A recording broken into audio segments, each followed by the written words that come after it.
бир тууган агам каза болуп калды. Бул жерде биринчи үйдө турат эле. Өзүнүн туулган күнүндө 53 жашында дүйнөнөн кайтты. Жаткан жер жайлуу болсун.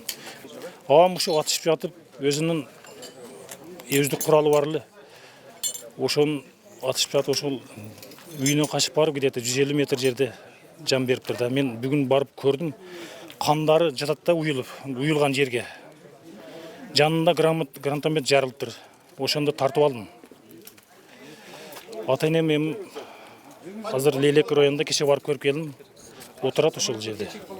Ыйлап отурат. Ата-энеме сабыр берсин. Мен ата-энеме ушул жерден кайрылып кетет элем. Бир апта ата-энеме мен чалганда жокмун, барганда жокмун да.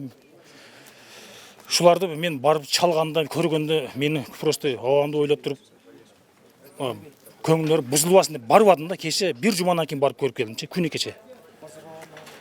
Канча бир тууган элеңиз агаңыз? 11. Ата-энем батыр эне болчу. Атам азыр 81 жашта, энем өзүнөн 7 жаш кичүү да атамдан. 11 бир тууганбыз.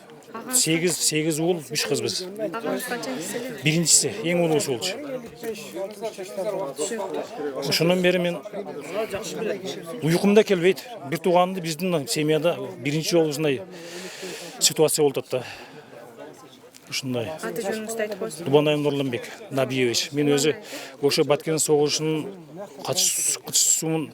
Өзүм ошол Баткен согушта 99-жылы чоң ранен алгамчы. Ошол эрдик медалын мен сыйлагамын Кыргыз Республикасынын коргоо министрлигине. Мана арадан 21 жыл өтүп агамды каза кылып койдук ушул жердечи.